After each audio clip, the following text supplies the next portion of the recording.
श्री महाप्रज्ञ गुरवे नमः। जिसके सांसों में रहता है शाश्वत शांति का स्पंदन, उस महाप्रज्ञ को वंदन, उस महाप्रज्ञ को वंदन। सत्य अहिंसा अनेकांत को अर्पित जिसका तन मन, उस महाप्रज्ञ को वंदन, उस महाप्रज्ञ को वंदन। जिसके सांसों में रहता है शाश्वत शांति का स्पंदन, उस महाप्रज्ञ को वंदन, उस महाप्रज्ञ को वंदन।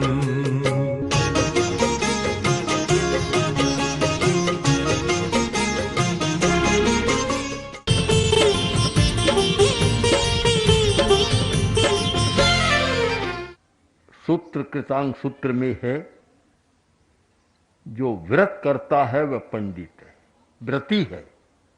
असंयम को छोड़ता है वह पंडित है। गीता में है अनुद्विग्न है, जो उद्वेग में नहीं जाता, संयम में जाता है वह पंडित है।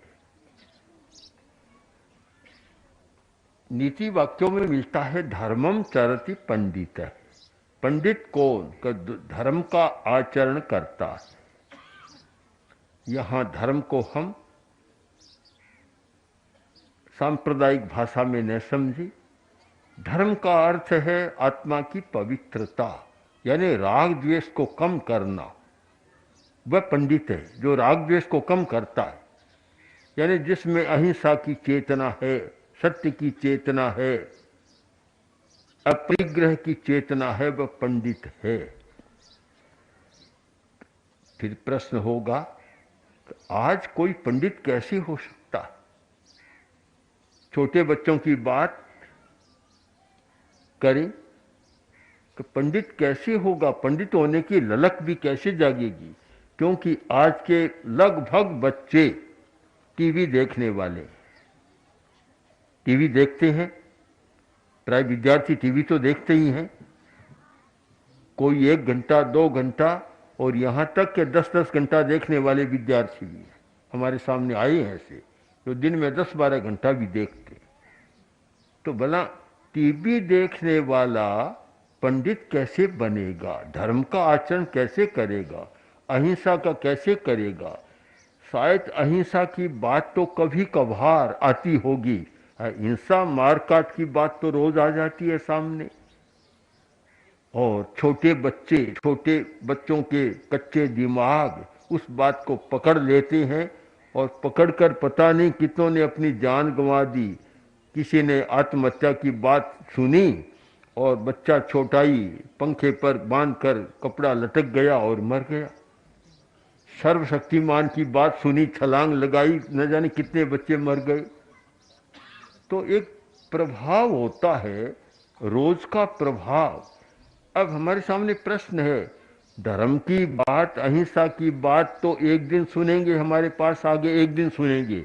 अहिंसा की बात रोज सुनेंगे तो संस्कार हमारा जमेगा कि उसका जमेगा?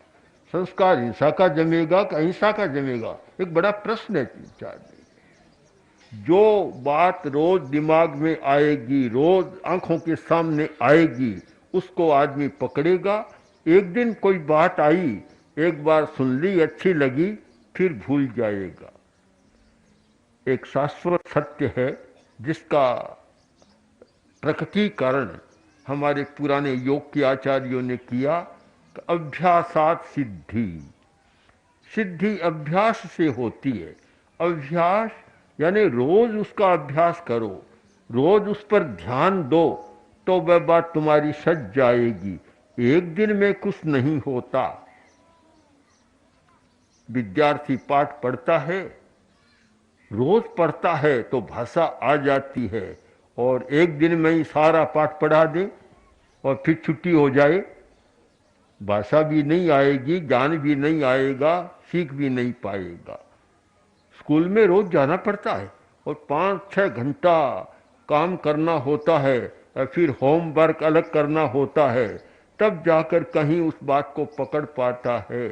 तो एक भाषा को सीखने के लिए, एक इतिहास या आजीविका उपयोगी कुछ बातें सीखने के लिए इतना समय लगाना होता है, इतना अभ्यास करना होता है, और फिर उसकी परीक्षा देनी होती है, तब कहीं वह आगे बढ़ता है। मानता हूँ अहिंसा धर्म ऐसी निकम्मी चीज़ है, उसके लिए न तो कोई 5-6 घंटा लगाना पड़ता, न कभी सीखना पड़ता, न अभ्यास करना पड़ता, और फिर शिकायत ये रहती है धर्म से कुछ नहीं हो रहा है। बेचारा धर्म करे क्या? उसकी दयनीयता देखो, स्थिति तो देखो, धर्म करे क्या?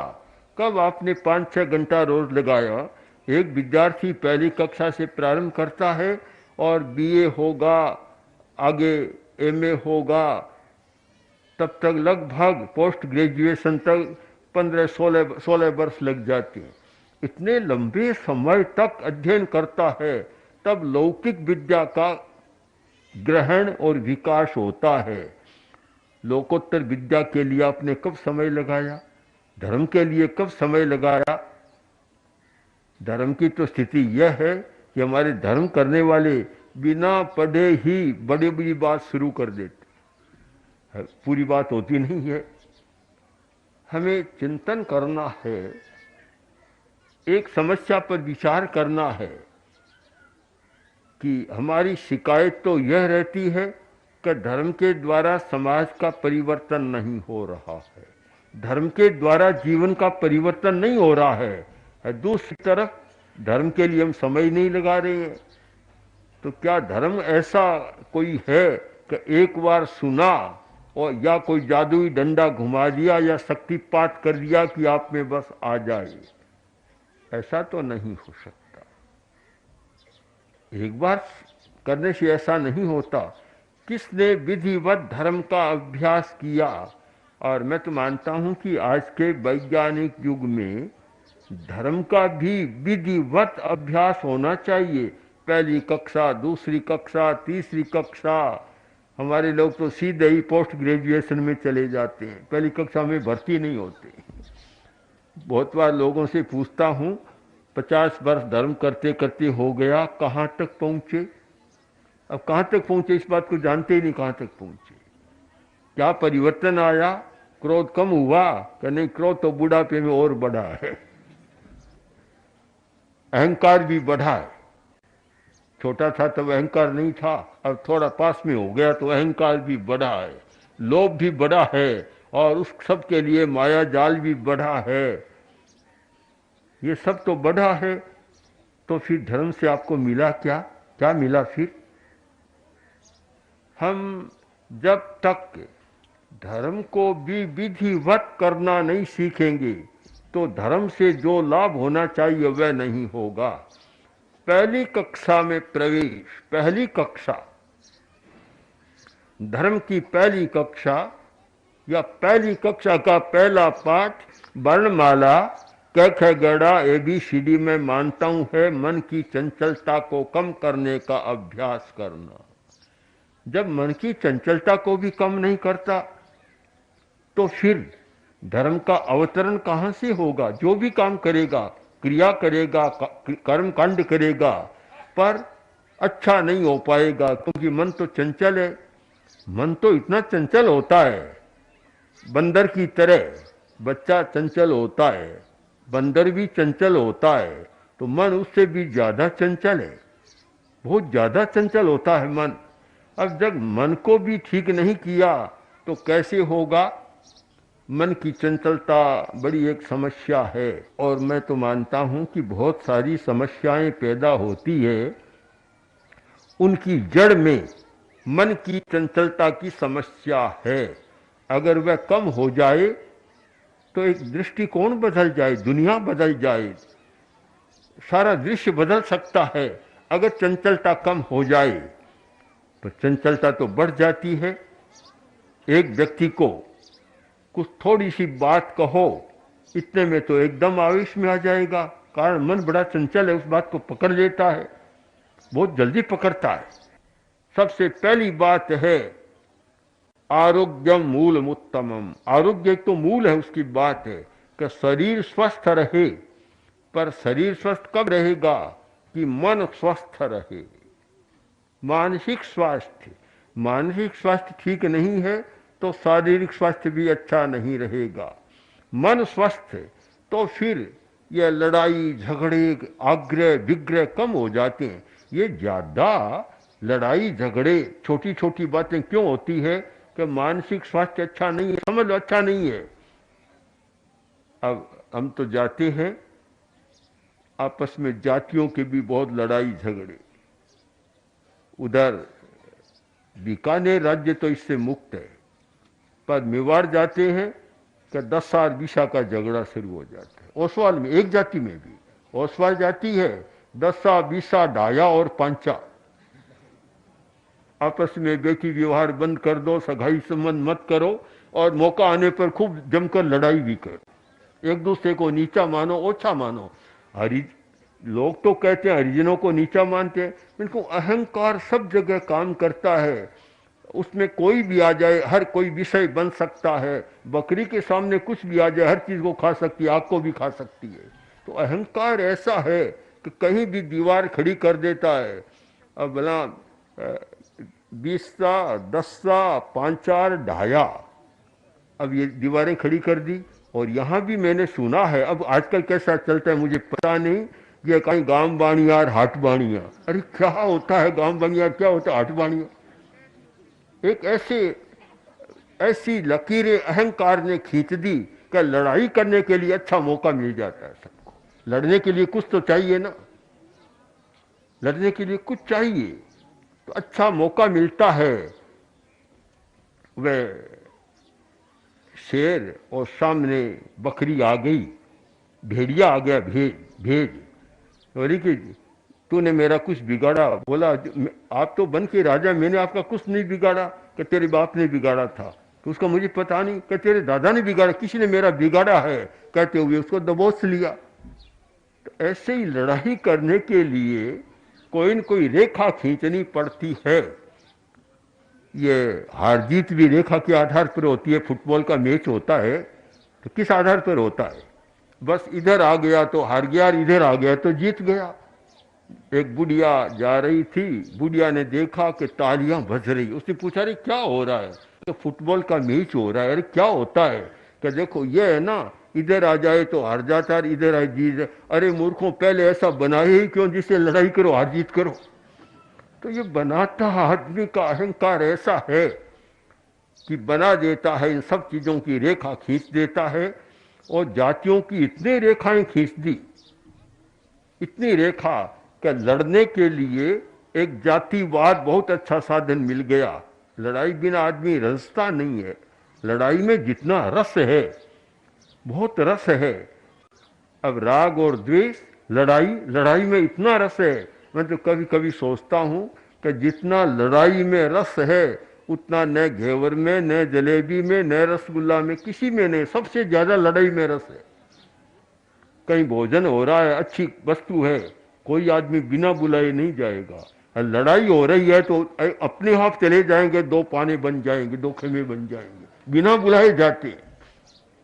मैंने वहां पूछा था कि भोजन करते हो तो सब गांवों के लोग भी आते हैं क्या?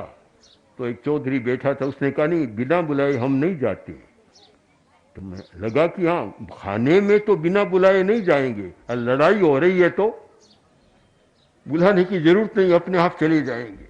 इतना रस होता है लड़ाई में, क्योंकि एक लड़ने की वृत्ति, संघर्ष, एक मनुष्य की मौलिक मनोवृत्ति, इंस्टिंक्ट, जो मनोविज्ञान में कुछ इंस्टिंक्ट बतलाई गई है, मौलिक मनोवृत्तियां, तो लड़ाई एक मौलिक मनोवृत्ति है, उसमें बड़ा रस है, आदमी लड़ता रहता है।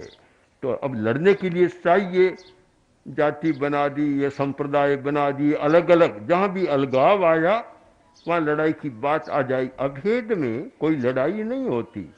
अद्वैत जहां है वहां लड़ाई नहीं होती। जहां द्वैत है, दो है, वहां से लड़ाई शुरू हो जाती है। आप ध्यान देंगे, संस्कृत शब्दकोश में एक शब्द है द्वंद्वम। द्वंद्वम, द्वंद्व का मतलब जोड़ा, दो, युगल। द्वंद्व माने दो, द्वंद्व माने लड़ाई। कितना अच्छा एक किया है। द्वंद्व का एक अर्थ है लड़ाई और द्वंद्व का एक अर्थ है दो। इसका मतलब तात्पर्य यह निकला कि जहां दो है वहां लड़ाई शुरू हो जाएगी। अकेला किससे लड़ेगा? अब लड़ने के लिए साधन चाहिए, तो ये खेमे बना लिए कि बस इधर से इधर आ गया तो सीमाएं बना ली। चाहे तो राष्ट्र की सीमाएं होती है, भौगोलिक सीमाएं, चाहे प्रांत की सीमाएं होती है। अब सीमाएं कृत्रिम है सारी।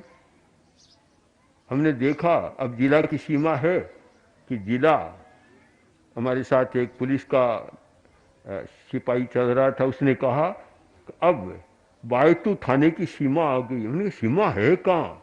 पट्ट लगा दिया, सीमा बना दी, और तो कोई सीमा तो है नहीं। एक सुविधा के लिए आदमी भेद करता है, उस भेद को ही लड़ाई का माध्यम बना लेता है।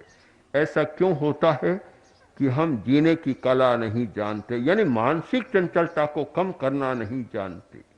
ये बहुत सारी मानसिक समस्याएं हैं। अगर हम प्रारंभ से विद्यार्थी को ये मन की चंचलता को कम करने की विद्या सिखा दें, अलग प्रकार की पीढ़ी का निर्माण हो सकता है। मन से परे जाना बहुत बड़ी कला है, वह तो आगे की साधना है। बियॉन्ड माइंड, मन से परे, ये तो आगे की साधना है।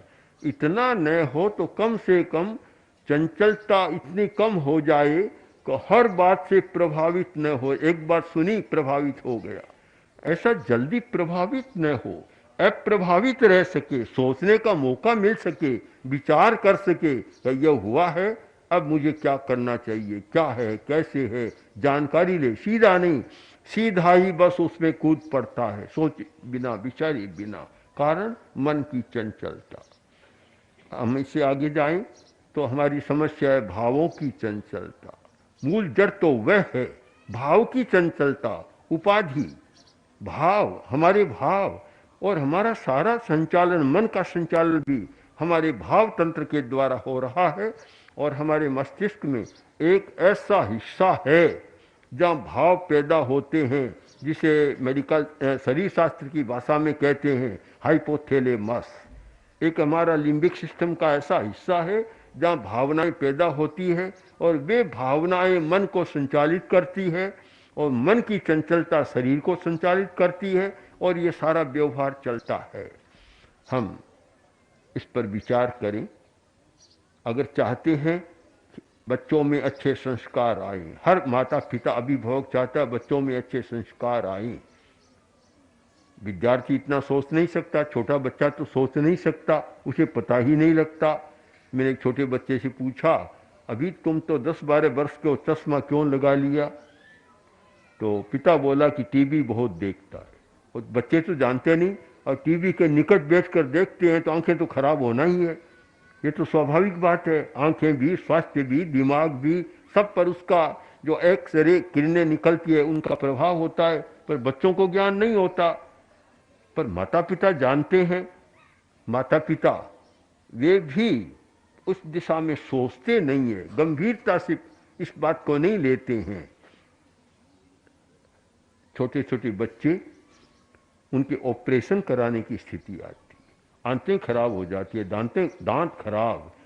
एक हमारे भी छोटे मुनि जी आए, हम दिल्ली में थे, कि डॉक्टर को दांत दिखाऊंगा। मम्मी अब तो तुम बहुत छोटी हो, अभी दांतों को बूढ़े आदमी को दिखाना चाहिए कि दांत खराब हो गया, अभी तो बहुत छोटे हो। कि छोटे क्या, आजकल तो ये बर्फ, ठंडा पेय और न जाने ये चॉकलेट आदि इतने खाते हैं कि जो दांत 60-70 वर्ष तक ठीक रहे वे 10 वर्ष में खराब हो जाते हैं। मुझे मालूम है कि जब हम दिल्ली में थे बहुत वर्ष पहले, एक डॉक्टर आया और विदेश में ही रहता था, अभी आया हुआ था दिल्ली में, आया और उसने मेरे दांत देखे, लगभग 70 वर्ष की अवस्था होगी उस समय, दांत देखे और बोले आपके दांत इतने अच्छे अभी तक। मैंने कहा मैंने चॉकलेट बर्फ नहीं खाई है आप, ये अच्छे हैं, और चीनी भी कम खाता हूँ ज़्यादा, इसलिए अच्छे हैं। बच्चे तो नहीं जानते, न तो बच्चों पर अभिभावक ध्यान देते हैं, कि उनकी जीवन शैली कैसी होनी चाहिए। उनका एक सीधा उत्तर है, घड़ा घड़ा कहते हैं कि हमें बच्चा मानता नहीं है, बस इतने में छुट्टी पा लेते हैं। और अध्यापक भी बैठे हैं, कहूँ या न कहूँ बुरी न लगे, कि जितना ध्यान देना चाहिए देते हैं, नहीं प्रश्न कर लेता हूँ बस, या नहीं कहता नहीं देते हैं। तो अब भला बच्चे में इतना विकास नहीं होता जब कोई संरक्षण नहीं मिले, ध्यान देने वाला नहीं मिले, सही अर्थ में कोई माँ बाप न मिले। माता पिता का मतलब है चिंता करने वाला, चिंता करने वाला जो चिंता करे।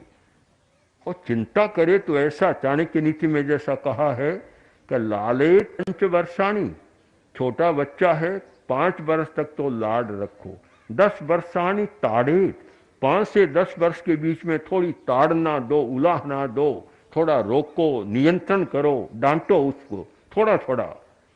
प्राप्ते तु 16 वर्षे, जब 16 वर्ष का हो जाए, पुत्रम मित्र वदाचरे, पुत्र को मित्र बना लो, मित्र बन जाएगा।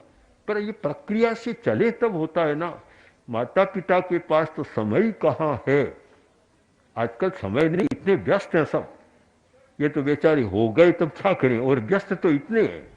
एक ने पूछ लिया, कोई मुंबई की बात है शायद, मुंबई रहने वाले लोग बैठे हैं, तो पूछ लिया कि तुम्हारा लड़का कितना बड़ा हो गया। उसने कहा इतना बड़ा हो। तो उसने कहा अरे ये तो बेल तो ऐसे बढ़ती है, बच्चा तो ऐसे बढ़ता है, ऐसे कैसे हो गया? तो मैंने तो ऐसे ही देखा है, जब मैं उठता हूँ तो बच्चे जल्दी स्कूल चले जाते हैं, और जब मैं आता हूँ देरी से बच्चे सो जाते हैं। मैंने तो ऐसे ही देखा, ऐसे देखा ही नहीं। अब भला फिर माता पिता क्या ध्यान देंगे, क्या उन पर कुछ करेंगे? एक बहुत गहरी समस्या है कि भावी पीढ़ी का निर्माण करना, उनके जीवन का निर्माण, उसको ठीक करना। तो न तो माता पिता को जितना ध्यान देना चाहिए वह दिया जा रहा है, और अभिभावक का अपना एक अलग आजकल हो गया। आजकल कोई गुरु तो रहे नहीं, आजकल तो सब शिक्षक हैं, सरकार के हैं। और मैं तो कई बार सोचता हूँ कि आज के अध्यापकों की स्थिति यह है कि वहाँ का कोई विधायक या कोई अधिकारी है, उनके हाथ के फुटबॉल है, जहाँ चाहे भटक दो, इधर से उधर करते रहो। बोला ये कोई शिक्षक होता है क्या? शिक्षक तो वह होता है जो निरंतर वही पढ़ाता रहे। अब बदलने की व्यवस्था हो गई, ये परिवर्तन हम समझ नहीं पा रहे हैं कि शिक्षक का परिवर्तन कैसे हो सकता है। माता पिता का परिवर्तन नहीं हो सकता तो शिक्षक का परिवर्तन कैसे हो सकता है? आज कोई, कल कोई, परसों कोई, बना कौन चिंता करेगा? एक व्यवस्था ही सारी जटिल सी बन गई। अब इनका भविष्य अधर में झूल रहा है, धर्म भी नहीं कर पा रहा है, धर्म के द्वारा भी, क्योंकि जो अभ्यास करवाना चाहिए वह नियमित नहीं हो रहा है। तो तीनों और तिहरी समस्या है, न माता पिता के द्वारा निर्माण, न शिक्षक के द्वारा पूरा निर्माण, और न धर्मगुरुओं के द्वारा पूरा निर्माण। अब अपने आप में झूल रहे हैं, देखे कहाँ जैसे जाना चले जाएंगे, और क्या करेंगे? इस गंभीर प्रश्न पर सोचना है। अगर हम अभी चिंतन नहीं करें तो लगता है कि आने वाली पीढ़ी इतनी और ज्यादा अपराध, हिंसा, मारकाट, बलात्कार में चली जाएगी कि फिर रोकना बस की बात नहीं है। इसलिए हम चिंतन करें कि बच्चों का निर्माण कैसे हो सके। ओम श्री महाप्रज्ञ गुरवे नमः। ओम श्री महाप्रज्ञ गुरवे नमः। ओम श्री महाप्रज्ञ गुरवे नमः। ओम श्री महाप्रज्ञ गुरवे